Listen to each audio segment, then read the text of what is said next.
It's Bigfoot.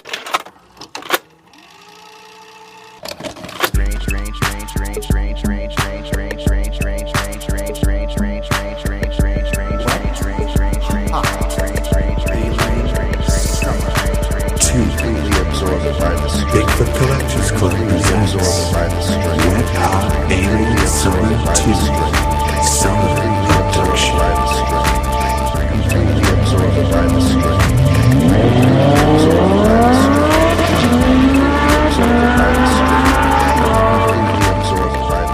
Well, hello everybody and welcome back to Bigfoot Collectors Club, the show where we talk to amazing guests about their personal paranormal history and share stories of what, Bryce? High strangeness. That's right, my friend. I'm your host, Michael McMillan. That was your other host, Bryce Johnson. And with us, as always, is super producer Riley Bray. Ooh, boy, you're sending shivers up and down my spine, Briley. Sounding warm tonight. Mm-hmm. Must be that sultry summer heat. As we all know, it's Wet Hot Alien Summer 2, Summer Abduction. And sadly, we're entering the final few weeks of our summer event. It's unbelievable. It feels like it only kicked off yesterday. It flew by like a classic CS. Yes, that's right. A classic saucer. I'm cringing for our guest. She must be like, what the fuck did I get myself into? Fortunately, we can't see her and nobody else can. I'm laughing. Cringe I'm laughing. Well, we'll bring her in officially in just a moment. Okay. Guys, let's just clean this clubhouse real quick, shall we? Sure. There are only a few more weeks left to give us a 5-star review on Apple Podcasts before this summer ends. And if we hit our goal of 1,000 5-star reviews, we will record the long and anciently prophesized BCC Jet Ski Special. As of this recording, we are standing at 864 reviews. That's just 136 reviews shy of reaching our goal. Guys, you are stepping up. You are making it happen. We went from a 4.8 to a 4.9. You are fighting the darkness. You are beating those stormtroopers back to Starkiller Base and blowing it up. We love it. Guys, it's a very Michael analogy right there. It's consistent with where we started this summer. Sure. Bryce, why don't you read one of those 5-star reviews that we got? Because as our Club Scouts all know, if you write us a 5-star review, we might read it on the air like this one.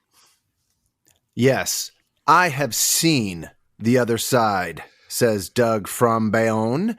5 stars. Came for the spooky stories, stayed for the Bigfoot is extra-dimensional entity. If you're looking for sophomoric humor, well-researched phenomenon, and or kisses, this is the pod for you. Michael, Bryce, and Rai are the perfect hosts. A star for each of these hunks, and 2 more for a future with jet skis. 5 stars, and Godspeed. Yay! I think it's supposed to be Michael, Brykel, and Reichel. Yeah. That makes more sense. Yeah, that makes more sense. Listen, you know what, Doug from Bayonne, we bombed the joke at the table read. That probably means it's not going to make it into the episode. We're sorry. I gave Riley and I like angel names like Gabriel and Riley IL, Bryce IL. I could be Mysael. That sounds good. Yeah. Although I guess Michael's already an angel name, so it doesn't matter. Thank you, Doug from Bayonne, and thank you for being a patron. We appreciate it. So look, you guys will have until September 15th to get these reviews up. That's when we officially end Wet Hot Alien Summer 2 with a special BCC live episode, September 15th at 9 p.m. Eastern Standard Time. We are partnering up with our friends over at Ludo, a special event space for a special live show straight from the virtual BCC Clubhouse. We're going to end WAS 2 Summer Abduction altogether. And I'm very excited about this. We'll be recording the show in real time. Respond to your questions and comments as you experience the unedited sophomoric bliss of BCC. Plus, you're going to have a chance to stick around after the show and book a one-on-one backstage hangout sesh with me, your old pal, Michael. Ooh, I might have to get one of those. Yeah, I know. It's been a while since we've had some one-on-one time, Bryce, honestly. So to purchase your tickets, please go to live.ludo.gg/BCC. These links are going to be in our link tree on all our social medias in case you didn't write that down. And we will announce whether or not the BCC Jet Ski Special will happen. Yeah, Guys? It only takes a few seconds if you need to write those reviews. Stop driving if you're on the freeway. Stop looking at your kids. Stop working if you're at work, and just go online to Apple Podcasts and leave a 5-star review. That's all you got to do. We know. Guys, listen, we have statistics, okay? We know that most of you are listening to this show on Apple Podcasts, okay? So just scroll down on that app, give us a little 5-star review. And it's not to say that we don't love the rest of you who are not. We love you guys. Trust us. We love you so much. But for whatever reason, this is the world we live in, and this is what we need to get the show out to more people, okay? We love everybody. Okay. We love all our Club Scouts. That's it. No more pandering. Let's pander no further. Right. Let's bring in our guest. Well, I'm not done yet. Bryce, I'm not done yet. Because sorry, I got to yes, remind yes, everybody go. not to not forget to check out the Parallel Dimension of Bigfoot Collectors Club over at our Patreon, BCC The Other Side, where you will get to 3 to 5 bonus episodes every month, including a special live video episodes, but not our upcoming BCC live show. The video for that episode will only be available for those of you who join us live Wednesday, September 15th at 9 p.m. Eastern Standard Time for our grand finale to Wet Hot Alien Summer 2 Summer Abduction. So please do not miss it. Okay, now it's time. Let's bring in our guest. She is an actor and a comedic performer who you may have seen in wonderful shows like It's Always Sunny in Philadelphia, I Think You Should Leave with Tim Robinson, which is hilarious. Coffin Flop. Everybody loves that. And What We Do in the Shadows. You can also see her in the new comedy King Knight. Club Scouts of all timelines, please welcome to the show, Kate Comer. Hello. Hello. I sound like we're howling at the moon there for a minute. It did. Very exciting. We should do that. We should do like a new Club Scout werewolf howl for everybody that comes in instead of a salute. It's on I brand. like it. Yeah. I like. It feels like a spooky intro. It is. Feels like the way to go. We're getting closer to the spooky season, Kate. I mean, you've obviously been on a vampire show. Mm-hmm. Are you into werewolves as well? Is that something that's in your oeuvre? Oh, I've never thought much about it, to be honest. Yeah, I mean, I'm like going through my history of thought with werewolves. I mean, sure. I think that's interesting. No I might Twilight, never Twilight phase. No, I'm not a Twilight person. No, I mean, I know people love it, but I haven't been. That didn't quite do it for me. But there's I think that makes 4 of us. Okay, good. I was trying to be gentle. I hate to tell you, I got into Twilight a little bit. I think that makes 3 of us. Okay, all right. It's just a superhero story with vampires. It's, I'm going to watch any of this stuff. Yeah. Yeah. I even read a couple of those books, if I'm being honest with you. I read the first one. Yeah, I think I gave up soon. I did 2 books and 2 movies, and I was like, then I just said to my sister Sarah, "Tell me what happens. I just want to know. I don't want to get. Just tell me what happens." So, Kate, we like to ask. Yeah, well, we like to ask all of our guests, what is your personal paranormal history? Okay, great. So I've been thinking a lot about this since you asked me. I'm looking at my notes in my phone really quickly. I do appreciate a guest that takes notes and prepares. Well, I was like, okay, what can I share here? So I think it starts from little things like this just happened Monday where I was driving and I thought of an old friend that I hadn't talked to in a long time. And then the next time I picked up my phone, I had received a text from her. So I have that kind of thing that happens a lot where I'll call someone and they'll be like, I was just thinking of you, or vice versa. And then I get a lot of Deja Vu, which I don't know if you would count that or not. Yeah, I know that there are some. Okay, cool. Because I was reading in Scientific American the theories on that. So I'm like, maybe. Oh, really? What were they saying? I mean, because I think it's still pretty much an unexplained type of phenomena, isn't it? But what did Scientific American have to say about it? Now I'm self-conscious. I'm like, well, maybe I shouldn't have. No. Science have to say about it, huh? We're tough on science here on this podcast. Okay, all right. Okay, great to know. Yeah, by the way, Bryce is tough on mind. science. Yeah. Riley and I are pro-science, everybody. Okay, yes. Well, that was my feeling, because I was like, I've heard scientific theories, but I'm like, nope, I'm not going with that. But then I was like, maybe I should. I'm into science, and I don't want to I don't want to put out there that I don't believe in science. Guys, no, aliens are science. Okay, aliens are Mm-hmm. science. Bigfoot, whatever he is, it's gonna have a scientific answer to it. Okay, ghosts, whatever the explanation is, science will figure it out. We're all gonna figure this stuff out with science eventually. We are pro. Yeah, we're just not BCC. there yet. Yeah, I'm just, look, I'm not anti-science. I love science. I really do. I'm anti-reductionist and materialist. And, so I think everything can't be reduced to, just plain and... He has gotten into a couple like Twitter beefs with Neil deGrasse Tyson. That's all we're saying. Oh, wow. It's happened. Well, I liked, so a stranger told me, like a stranger that I was talking to told me what they believe Deja Vu is. And I just always liked to go with that. So I don't know why I picked a stranger. But I liked that they said they were from this Christian group. And I'm not particularly religious, but I liked this explanation, which is, they put it as it's God's telling you like you're on the right path, and and so I kind of took that as like, maybe it's the universe, maybe it's something like that. And that brought me comfort of like, okay, where I'm supposed to be. And so I like a synchronicitous event when you see like 11:11 on a clock. Same type stuff. Yeah. Kind of like that. And then, that ties into like thinking of a friend and then, or calling a friend and then thinking of you, or that's weird. I've never heard of Deja Vu as being the same as a synchronicity of like, hey, it's just a little milestone marker on the path to say, this is the right road, keep going down this. But I like that. Yeah. I think it's like lag time in the simulation matrix.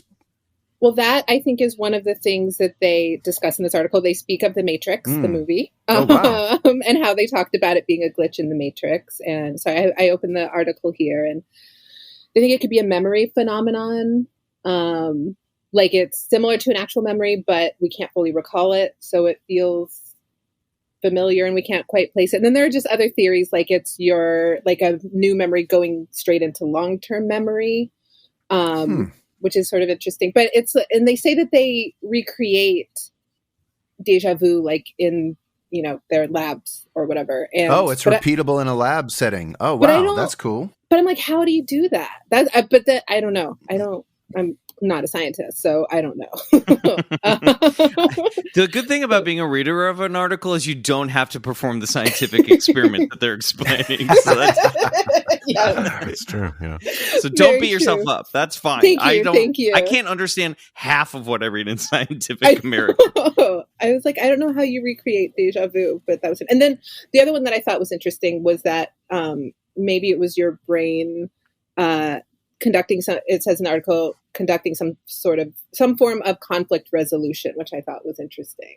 And that maybe could go in with like being on the right path or being at the right place or something like that.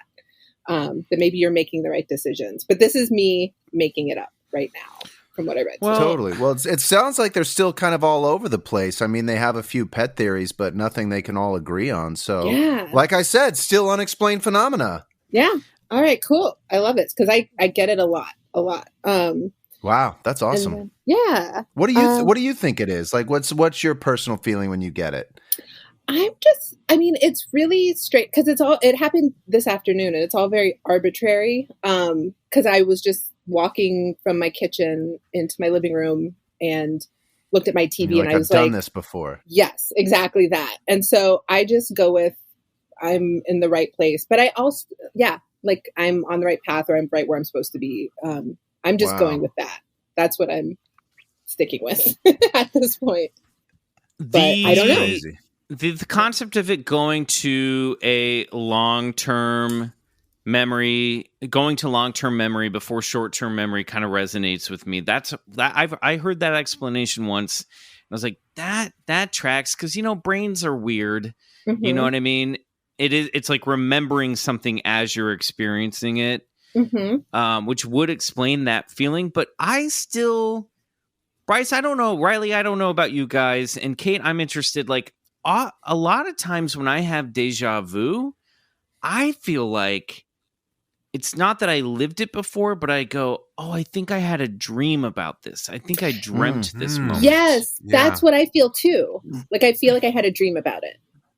And then it's happening. Well, that's certainly possible. I mean, there's a lot of books about dreams that kind of state, people have this innate ability to move forward in their own timeline through dreams. I mean, it's, so yeah, that makes sense to me as well. Sort of having a dream about something and then you're actually reliving it. Strange. Or it could be right. Like we live these infinite lives over and over again. And at certain cross sections, we take, we make different choices and we do different and with different outcomes. And it's just deja vu is like us at that crossroads, taking a different way. I don't know.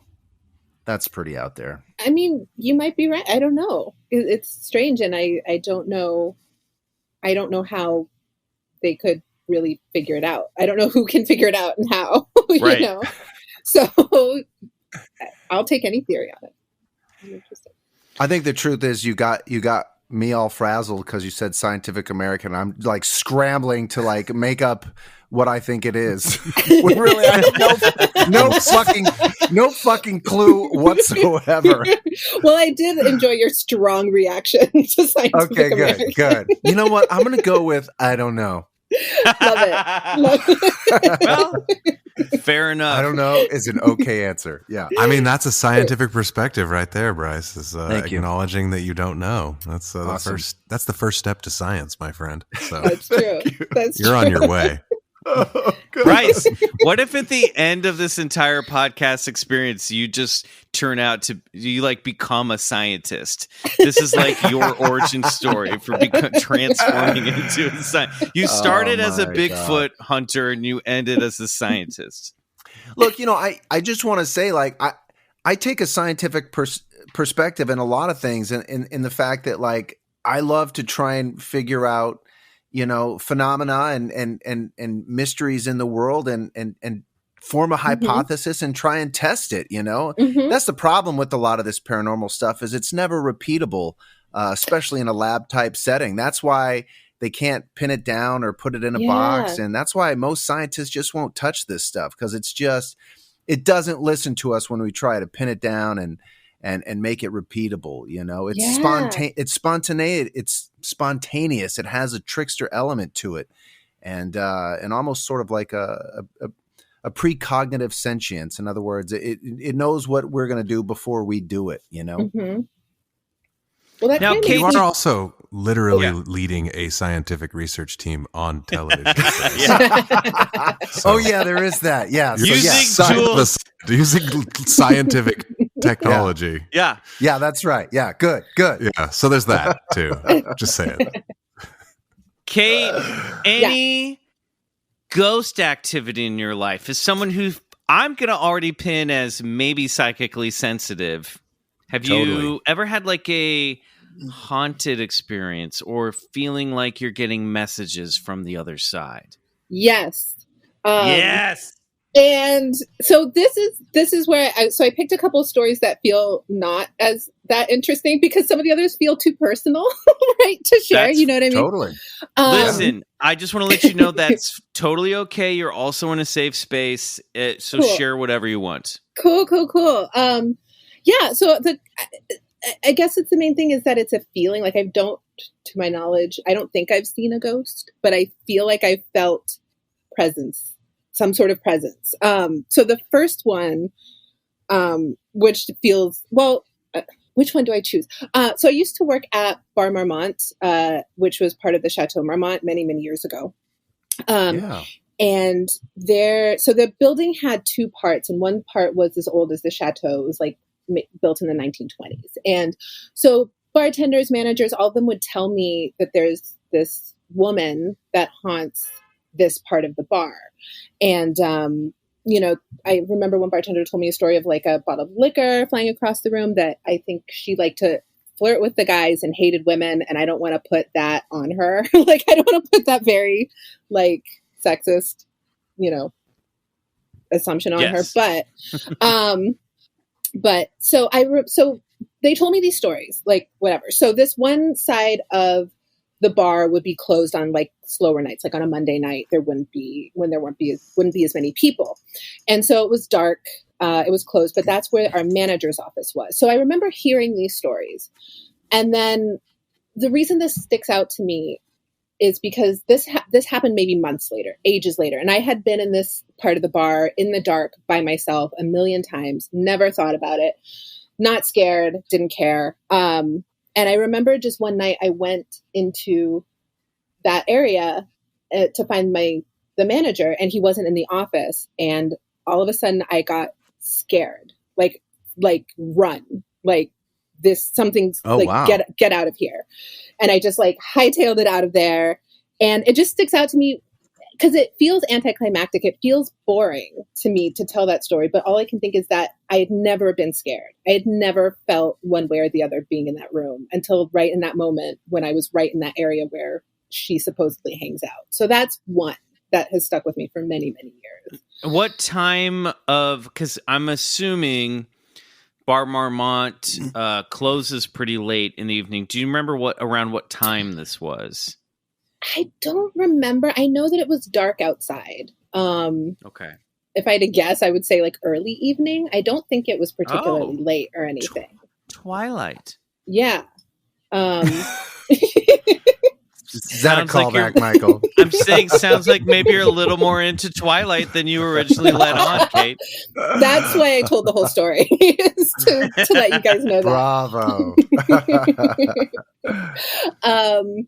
So yeah, that's one. And it's just, that's the best I can say is I got a feeling and I got scared and I wasn't thinking about being scared. Cause sometimes I can creep myself out when I'm in a place alone in the dark or something, but that just stuck out to me as like this like gut feeling of you have to get out of here.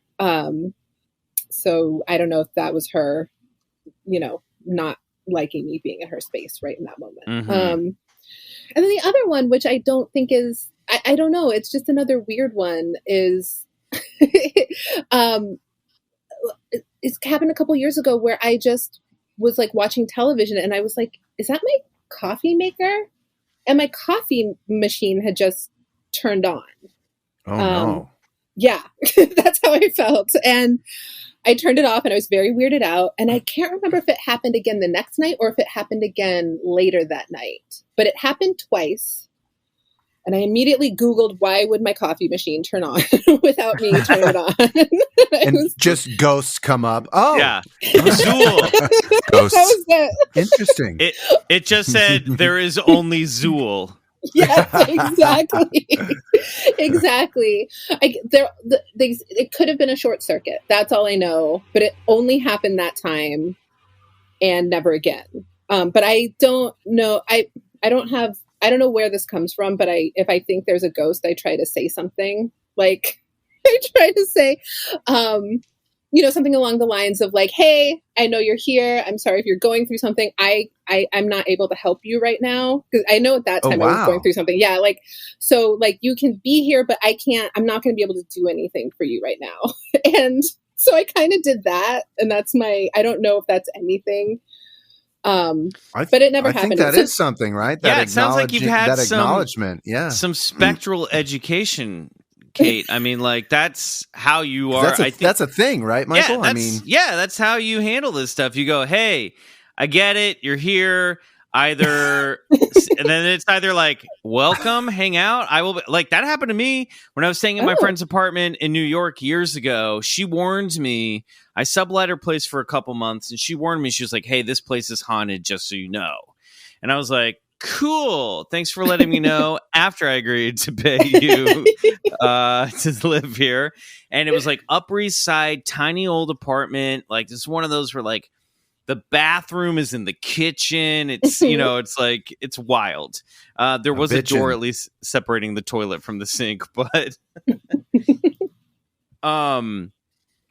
she had a Folgers coffee can full of pennies on her. She was in charge of she was actually responsible for the current penny shortage. But no, she had this Folgers coffee can sitting on the kitchen counter.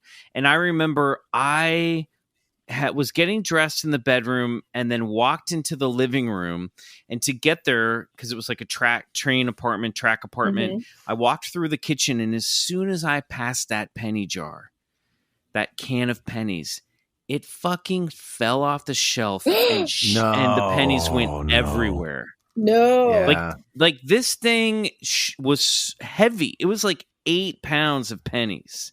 Those are haunted pennies, bro. Classic haunted pennies. That's a classic haunted penny jar. Yeah. That's a CPH classic. Wait, CHP classic haunted penny. Classic CHPJ.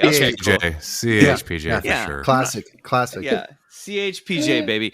But I remember being like, okay, because I think I'd had a couple like little chills in here and there, but then I was like, all right, hey, sorry, my name is Michael. I'm Eve's friend. I'm staying here for at least a month or two. I'm not going to get in your way. Don't worry. I'm a nice guy. And then like nothing happened after that, You're like, I always try and use exact change. I don't want any trouble. I appreciate you trying to get rid of all these pennies. Whenever I find a penny, I always pick it up. So it's like either that or it's like, in the name of Jesus Christ, please leave. Or it's like, I can't help you. I think you do the right thing. You acknowledge and let go.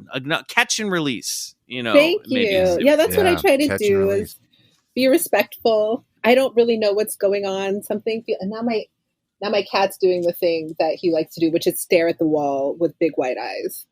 That's the other time that's I'm always like, creepy too. I hate it so much. I hate it. And he's doing it. Well, he stopped now, but it sounds like this stuff is sort of in your wheelhouse, like growing up, or maybe because we get guests that are like, I don't believe in any of this stuff, but like it sounds like you're already coming from a place, or you're coming from a place of like acknowledging that the idea of the realm of the spirits or ghosts is a possibility. Yeah, definitely. I mean, in the stuff that I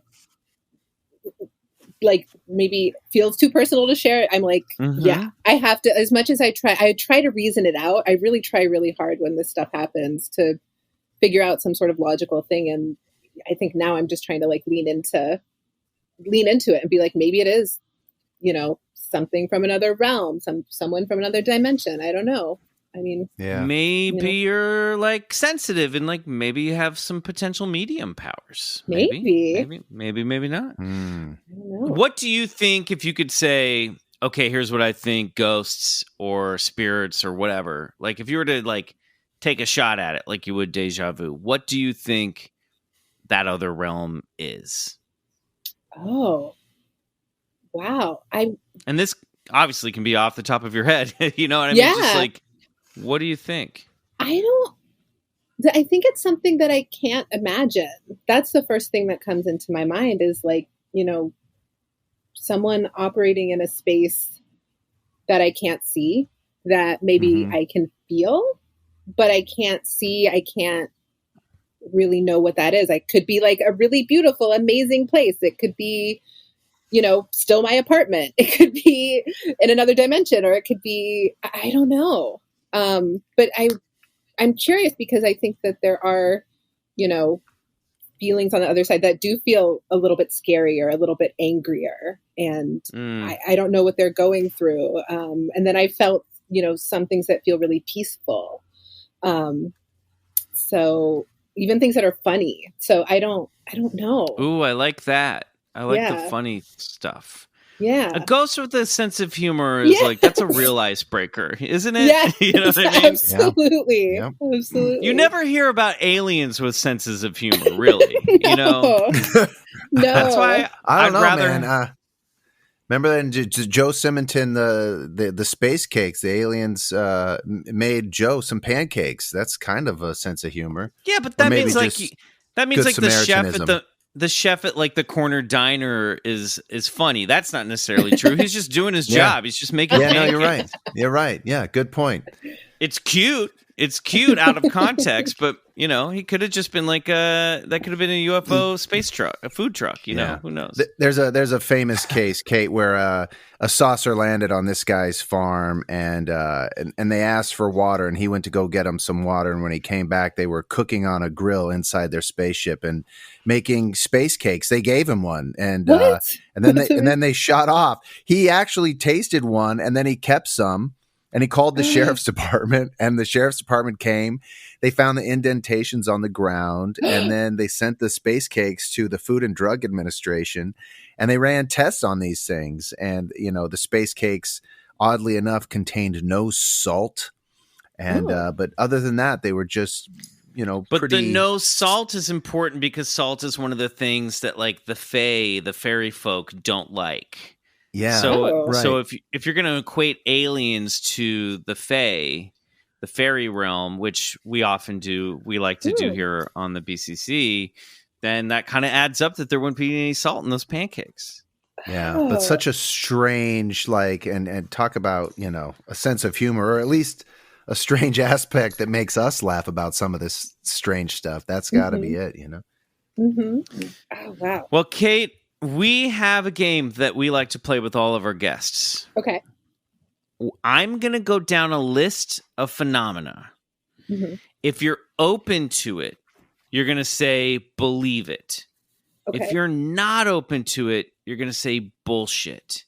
Okay. If you're somewhere on the fence, pick the closest one to the side of the fence that you're on, okay? Yeah, you get off that fence. For a podcast that is very non-binary, this is a very binary game. And now I'm realizing this might be problematic, but it's just a little bit of a test that you have no chance of failing. This is a game that we like to call bullshit or believe it. All right, Kate Comer, on your mark, get set, ghosts. Believe it. UFOs. Believe it. Bigfoot. Bullshit.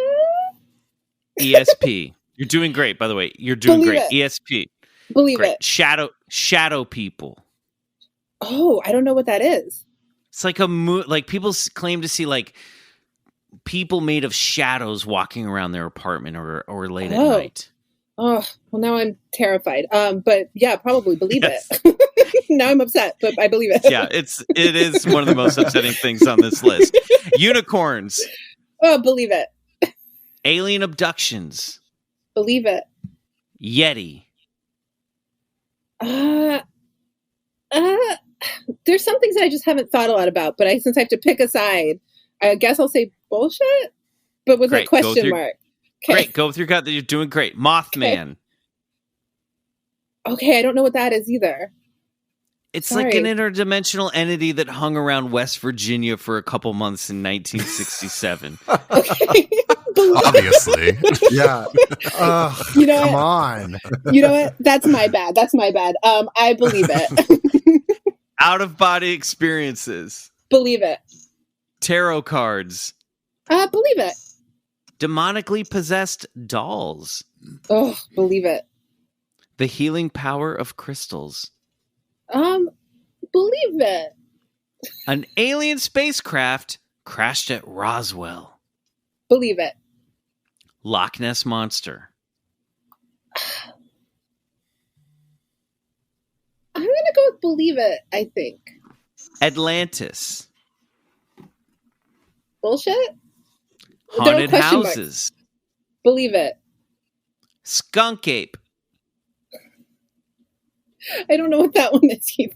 Well, you just unlocked a secret game within a game. Bryce, get ready. Oh, no. Damn. Bryce, get ready. We'll play it after this. The Jersey Devil. Believe it. The Biblical Devil. I'm afraid to say, but I kind of think bullshit. Speaking to the Dead. Believe it. Mermaids.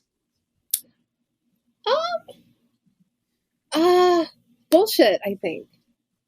The government is hiding the truth about Sasquatch.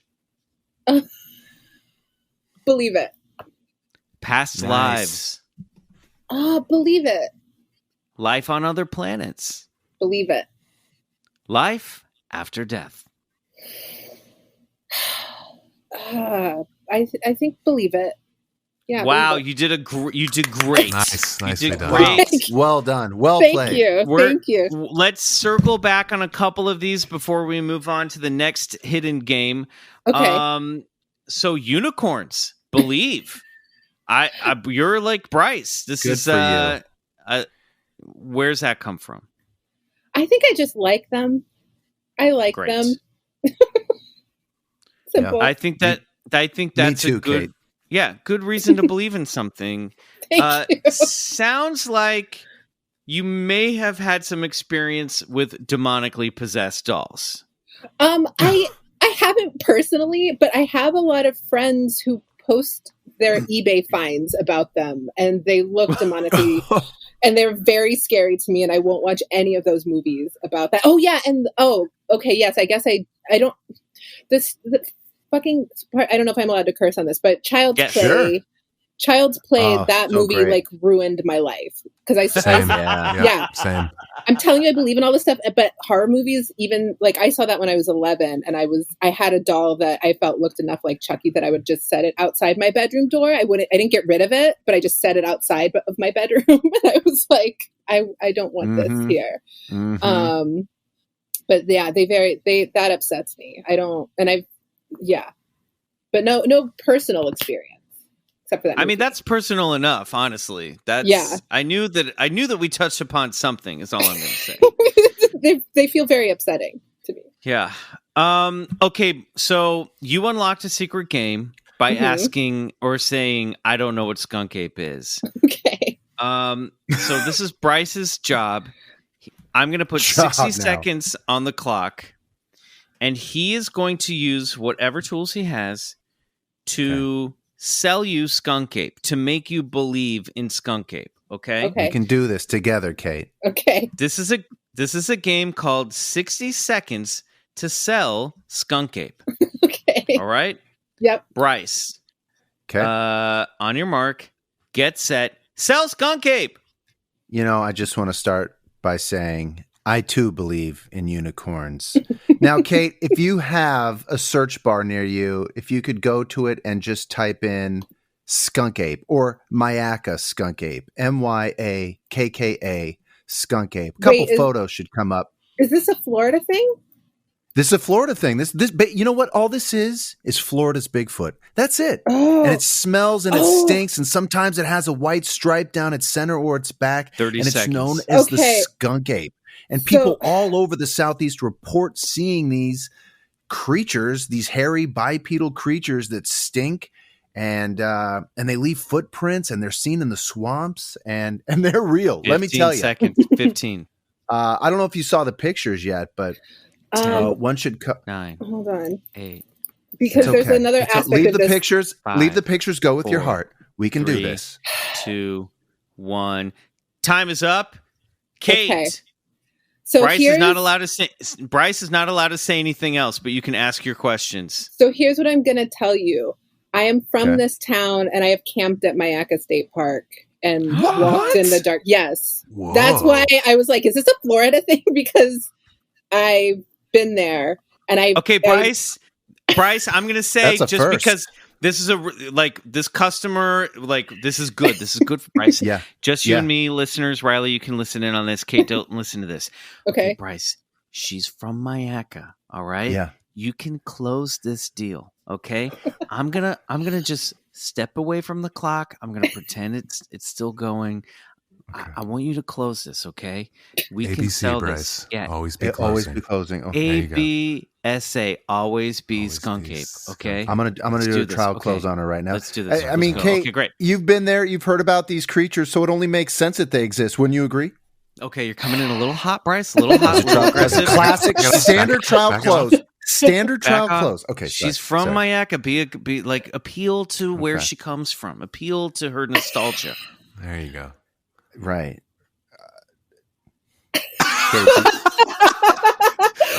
Okay, deep breath. Here we go. Takes you back there, doesn't it? Oh, son of a bitch. I mean, I'm from Sarasota, which is like right by Mayaka That's State Park. crazy. Yeah. I've camped there. I've gone out looking for gators in the middle of the night. Well, you're braver than most. Holy cow. That was a young middle school camping experience.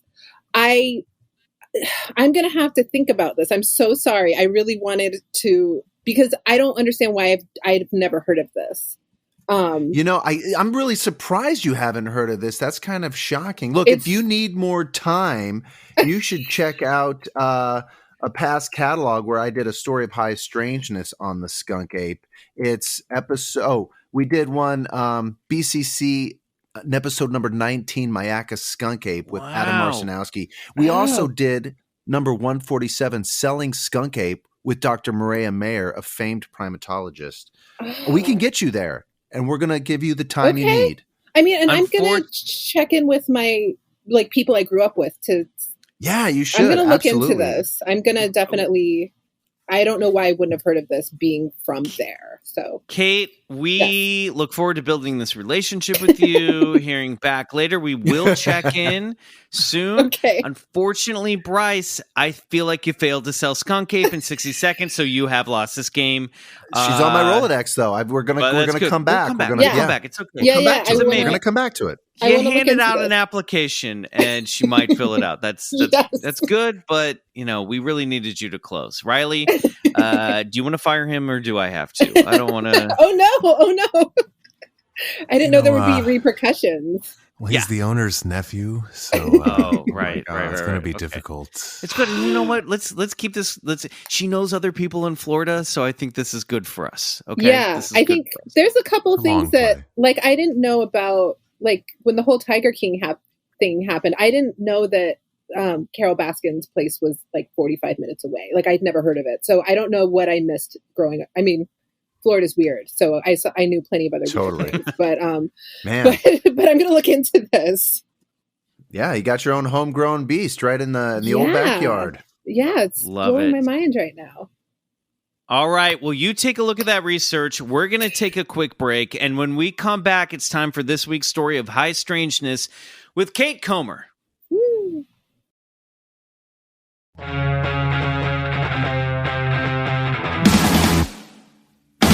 All right, we're back with Kate Comer, Skunk Ape, newly christened Skunk Ape enthusiast. You've got our card. Get back to us whenever you can. I will. Bryce, the pressure's back on you, though, buddy, because it's your turn to tell a story of high strangeness. What do you got for us for this wonderful season of Wet Hot Alien Summer 2, Summer Abduction? Well, if Kate doesn't think I'm already a little off my rocker, this really ought to seal the deal. But, as I was originally writing this, I just wanted to give a shout out to Riley because I was listening to his late night cosmic ride, an impromptu late night synth fueled one-on-one hang with him that he recently posted on our Patreon. And I got to tell you, you guys, Club Scouts, if you've ever just been thinking on whether you want to try our Patreon out for just $5 a month, then this is what should send you over the edge because he really created something special. So if you haven't already, go on that journey with him, with us on the other side of patreon.com/BigfootCollectorsClub. Okay, so Club Scouts, we are fast approaching the end of summer, and with that comes the end of Wet Hot Alien Summer. And I ask you, what would Wet Hot Alien Summer 2, Summer Abduction be without ever having seen a UFO for yourself? Well, I'm going to see if we can do something about that, which is why I'm dedicating this week's story of high strangeness to a subject close to my heart. Summoning UFOs! Yeah, that's right. Think of this week's High Strangeness as a how-to of sorts, a DIY of UAP. You're welcome in advance. The idea of summoning UFOs is as old as, I don't know, maybe the mid-90s. I'm not quite sure about that, but I'll tell you what I am sure about. When it comes to summoning UFOs, there are 3 people in particular that come to my mind. Prophet Yahweh, Robert Bingham, and of course, Stephen Greer. Let's take a look at these saucer summoners and see what we might be able to learn. We'll start with Prophet Yahweh, or Ramon Watkins as his parents knew him. Ramon was a Las Vegas resident who says that he had been summoning UFOs at will and in secret for the better part of 30 years. He says he learned how to do it after having read the Bible's Old Testament in Hebrew. Ever since discovering this incredible ability, he's been going by the name Prophet Yahweh. But he decided to let the cat out of the bag when he came on an ABC affiliate for a Las Vegas news station aptly called Channel 13 Action News, live at 11, that he caught the world's, or at least the internet's, attention. Action reporter Mike Dell'Ostrito answered the call to investigate. Now, making sure so as not to be fooled, Dell'Ostrito picked the date, the time, and the location to meet Prophet Yahweh, giving him the chance to prove his abilities. Upon meeting him at the location, Yahweh stated, "These beings are here. They're here. They're just sitting right up there." Watkins says the voice in his head told him to go public now, which is why he contacted the news station. So standing in a public park, Yahweh begins to pray, hands raised. "I pray on Yahweh to send a sighting so that they know that I am not mentally ill, that I am not a false prophet by those who seek to kill me say I am." And as if on cue, the reporter shouts, I see something straight up. I got it, the cameraman says as he locks it in. And there it is, as plain as day, an orange sphere in the sky maneuvering strangely above. Dell'Ostrito and his cameraman are so shocked, he decides to call his boss to tell him that he's got a change in the story, which is kind of funny, assuming his original story was, "Crazy person claims to summon UFOs." Although now this guy's not looking so crazy after all. Michael? "It's going to Nellis Air Force Base. It wants to be seen," says Prophet Yahweh. And with that, the segment is pretty much over. Back to you, Steve and Trish. And Trish looks a little dumbfounded, to be sure. She doesn't know what the hell just happened. So she tries her best to ground the segment by saying, "Well, if anyone can tell Mike what that was, please call in." To which her co-anchor Steve guffaws, "You mind if we play some UFO Files theme music?"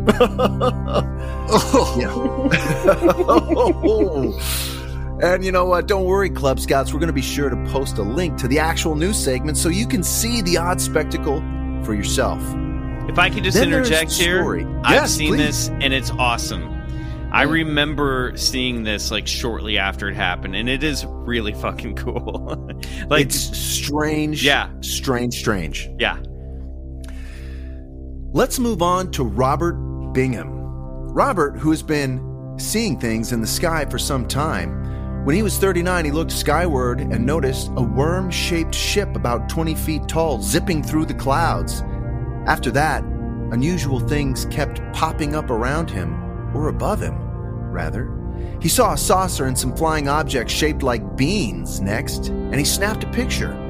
He kept his sightings mostly to himself, but all that changed in 2010 when his neighbor came over to do some plumbing work. Mr. Bingham showed him his photo book collection of aerial phenomena, and the neighbor asked if he could invite his brother, who was very interested in UFOs, and Robert said, "Sure." Oh, that's all right. No. In awe of what they saw, they asked if they could invite more people, 40 more, actually, and that was when the first meeting of what became known as Summoning Events with Robert Bingham. Mr. Bingham, 62, an unassuming man who works as a security guard and describes himself as shy, has become the nexus of a community of UFO hunters in Los Angeles. Fervent believers who come together to share their stories and persuade skeptics that extraterrestrial communications aren't just a conceit for television shows. Robert Bingham can often be seen in Sycamore Grove Park in South Pasadena, California, looking at the skies. I might just have to go meet him there one day. He insists he's not just looking out for UFOs, but he's summoning them telepathically. How, you may ask?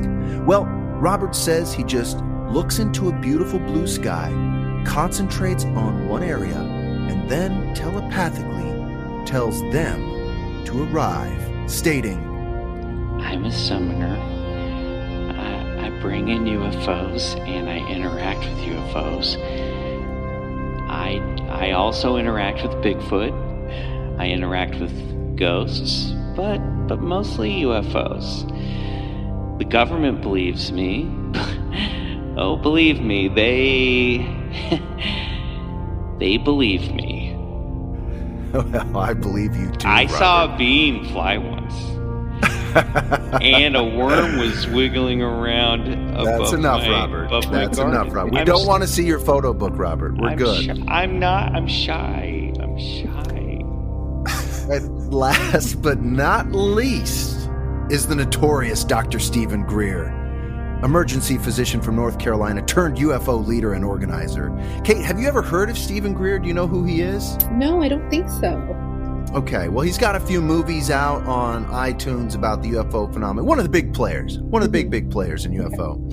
Now, when Stephen was just 8 years old, he witnessed an unidentified flying object at close range, which inspired his interest in ufology. Greer moved to the forefront of the field when in May of 2001, he held a press conference at the National Press Club in Washington, D.C. that featured 20 or more retired Air Force, Federal Aviation Administration, and intelligence officers all coming forward about their direct knowledge of UFOs. After that, Greer founded CSETI, or the Center for the Study of Extraterrestrial Intelligence, as well as the Disclosure Project, which seeks the disclosure of alleged classified UFO information from withholding government agencies. And it wasn't long after that he developed his signature move, known simply as CE5, or Close Encounters of the Fifth Kind. Now, this was defined by Greer as human-initiated contact and or communication with extraterrestrial life.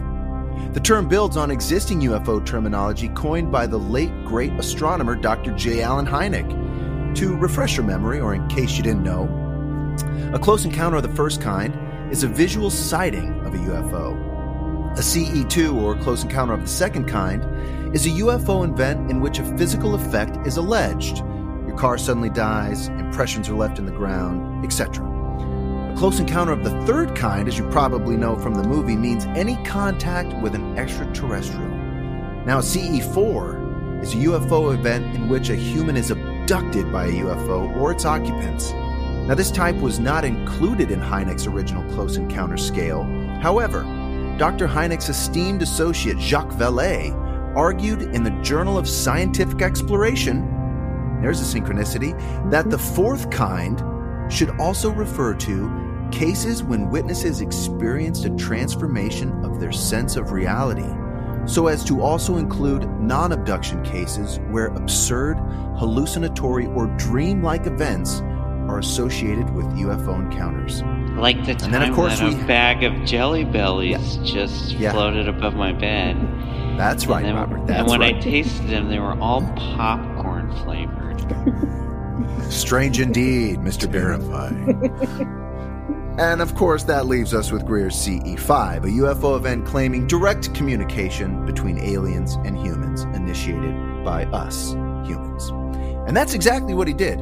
Armed with a cornucopia of hardware, high-powered halogen lights, radar detectors, walkie-talkies, still and video cameras, Greer and his followers gathered in the cover of dark on mountaintops, fields, and woods, where they beamed photons and positive energy into the inky infinite. Greer claims an astonishing success rate at calling in these UFOs, and he says he scored dozens of sightings in countries all over the Western Hemisphere. And Greer is confident in his abilities and boldly vows that by the turn of the century to have a full-on landing where a CSETI team member goes on board. The turn of what century? Like another 75 years? I mean, and with technical jargon like primary and secondary vectoring, translation, waving and blinking a flashlight, and a data-rich confirmed close-range multi-witness interactive encounter, how can you not believe him? Don't answer that, Michael. Now that we've learned about some of these saucer summoners, let's see if we can't sum up and surmise some of their techniques so that we can have our own close encounters. Let's start with a quote from American self-help and spiritual author and motivational speaker, Dr. Wayne Dyer. Quote, "You'll see it when you believe it." End quote. And I think there's something to that. As strange as it is, there seems to be something to the idea of belief preceding seeing. So, if I were you, I would start by trying to firm up a strong belief in non-human entities. Next, and probably most obvious technique, would be to stake your claim to some clear blue sky and look up. That's right, get comfy. I recommend sitting or reclining in a chair so as not to get a neck cramp and settle in. I should note here that I'm more of a daytime sighter myself, but if you're a nighttime guy or gal, hey, be my guest. Now, for some reason, this next part seems to be kind of important. Really focus in on that patch of sky and try to get in the zone, so to speak. One prominent member of Robert Bingham's group had this to say. Everyone has a different method, but most agree that it's similar to meditating. Some say they feel physical sensations when they do it. Look, the most important thing is to focus. That's right. Now, let them know you're here. Send out a telepathic message, "I am here." Or maybe something along the lines of, "Show yourself to me now." And if you really want to get technical, try Greer's method of vectoring them in, which is a way of telepathically sending out a homing beacon from where you are into deep outer space. To help you aid in this, might I recommend going on Google Earth, where you can enter your address or place of summoning, and then slowly zoom out until you're in deep outer space. Now just imagine sending out a signal opposite to that and mentally zoom slowly back into your exact spot. There you I like go. that. I gotta bring my laptop to the park. There you go. You've got it. Wait a minute. What is that? There's something up in the sky. It's weird. Looks like a little sphere giving off its own ambient light. There's no blinking lights on it. It's not moving in a straight line like a satellite would. There's no strings attached that I can see. It doesn't appear to be a Mylar Batman balloon. And it's definitely not making any noise like a drone would. Congratulations! You just summoned a UFO. I know you can do it. Now don't forget to take a picture of it with your high-powered 50x zoom lens and send it to BigfootCollectorsClub@gmail.com. Also, Bigfoot Collectors Club is not responsible for any abductions or unwanted encounters it may incur. The views expressed in this week's story of High Strangeness are those of the author exclusively and cannot be guaranteed. Group summonings may incur additional fees and charges. Wow. Fascinating stuff, Bryce. There you go, Kate. What do you make of that? What do you make of this idea of people being able to, I don't know, summon up a strange UFO? Well, I guess I would say first I'm very new to, I don't have a lot of experience in the world of UFOs, is how I'll start. This is such a cop-out answer, but I'm like, anything's possible, I guess. Hey, I love it. Yeah. Yeah. You know, like Michael said, there's that, and we'll send you the link, but you watch that guy in that park and you just, the cameraman even is like, what the fuck? I mean, there's just like some little dot in the sky sort of lazily moving about. It's just, it's so strange. And I've seen stuff like that myself. I can't say exactly what it was, but it always seems to have a sense of like that it's it's just for you. It's very strange. Well, I guess my question would be, what do you think, like, why do you think the extraterrestrial life would respond to that? Like, what what motivates them, I guess, is my first. Well, I mean, I guess you would have to break that up into if these in fact are extraterrestrials, then perhaps their, space-time is not a limiting factor for them, and neither are thoughts. In other words, they can basically telepathically receive anybody sort of sending out a message to them, even as far as deep outer space, and come in and say hi. Okay. Or there's this idea that perhaps, the person doing it or the observer is playing an integral part of this sort of co-relationship that's happening. Is the person summoning manifesting it themselves, and it's just some sort of unconscious projection that has taken a physical material existence. I don't know. I really have no idea what they are. Michael, what do you think is to all this? I have no clue. A few weeks back when Marcy and Jess Jardine were on the show, we were talking about how Demi Lovato was doing this with Stephen Greer, and they talked about how they summoned a blue orb that was like a healing orb of energy. This could be. I don't know. I mean, I really don't know what to make of any of this stuff. I don't know if we're talking. It seems like there's some sort of energy conjured up, maybe. It doesn't seem to be like any CSs are up there. I'm baffled, I'm open-minded, and I enjoy these stories. That's all I can say. I really, You know what? I have to try this.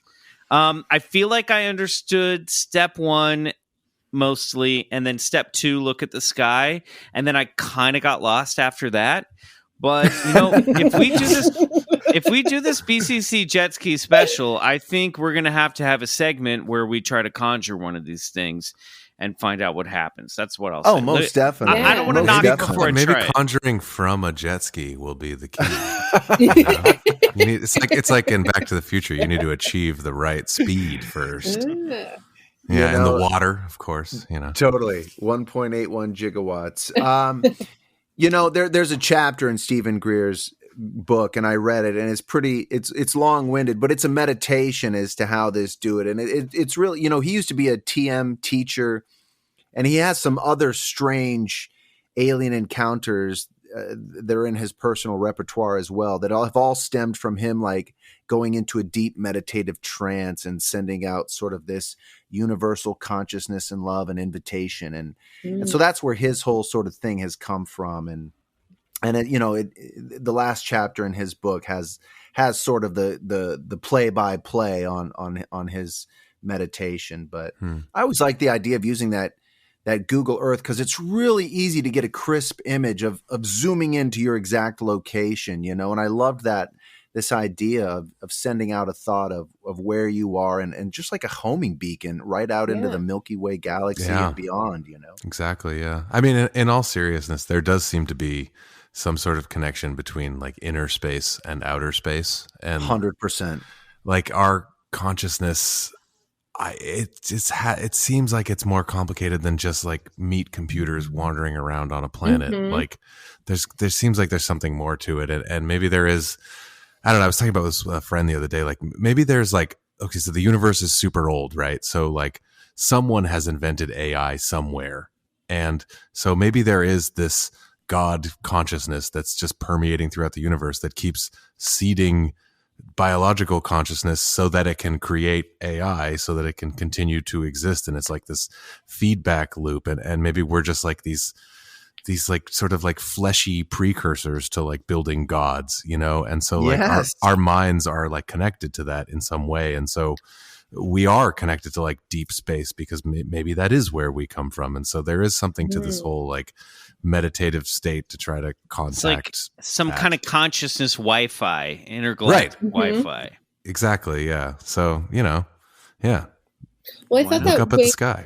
I thought that Wayne Dyer quote, what was, can you repeat it? If you Yes. To see it, believe it. Yeah, that makes a lot of sense to me. Just because I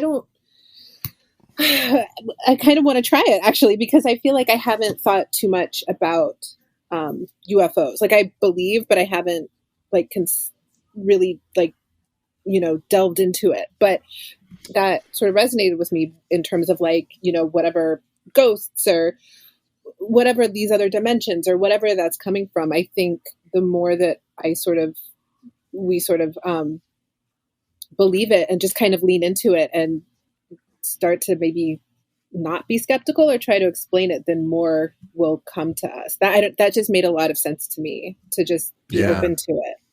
Me too. That quote really struck me. It's so clever too, right? Because it's like, oh, I'll believe it when I see it. And it's like, well, you'll see it when you believe it. That's an interesting thing. Yeah. Well, and there is this idea, and it's more of a darker side, but just in thinking about the word summoning, right? It conjures up like thoughts of like, oh, what are we summoning? Are we these things masters? And what's the relationship there? Yeah. And there are a lot of people who sort of more of stand for the more of the religious fare. They look, some people have equated UFOs to sort of demonic entities, but the whole idea of summoning something it just has a strange tinge to it too. I don't know. That's just if you're scared Western, like I just think that's like. That's kind of like the religious system that we come up in. That's like, you can only believe this stuff in the Bible and anything else is bad. Right. You know what I mean? Right. Agreed. Hail Satan 420, summon away. All right. Well, that's a good place to end this on. Kate, thank you so much for joining us. Do some research on Skunk Ape. We'll check back in with you eventually. We'd love to hear your thoughts. Okay, absolutely. Thanks for having me, by the way. This was great. Oh my gosh, it was an absolute pleasure. I hope we didn't weird you out too much. Not at all. No, I have a lot to think about. Well, we don't know how to summon UFOs exactly, but how can people summon you? Where can they find your work? Where can they find my work? I guess I don't know how to. I'm ready to talk about ghosts. I'm prepared to. Where can they follow you on social media? Let's start there. Thank you for helping me with this. You can just go to Instagram. It's Kate Comer. That's where I think I do even have like a little highlight with little clips and stuff of my work. And that's where I'll update, everything that's going on. And I'm going to probably go to my stories to ask about Skunk Ape. So we'll love that. Tag us in those for sure. Nice. Okay. I saw a trailer for King Night. Is it out yet or is it coming out? It's hopefully coming out soon. It just played at Fantasia Festival and then it's going to be at Fright Fest in London tomorrow, I guess. And so I think as soon as someone buys it and releases it, then hopefully we'll all get to see it. It's very fun and witchy and weird. Cool. I love it. Yeah. Looks great. Everyone check out that trailer, King Night, on YouTube or wherever you find trailers.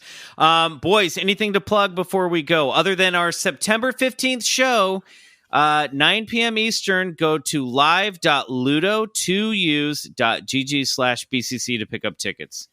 That's the only plug that matters to me. That's it. That's it. That's the one. We're excited about it. All right, come join us. Watch us make this thing live. You're just going to watch us do this live, and we're going to have a fun episode. We're going to close out Wet Hot Alien Summer. We're hopefully going to have an announcement about the BCC Jet Ski Special.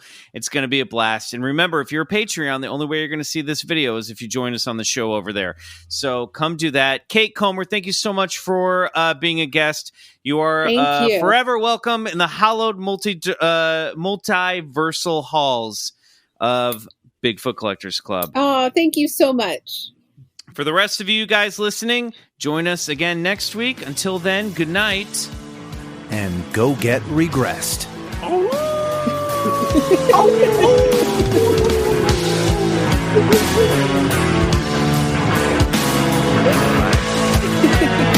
Thank you,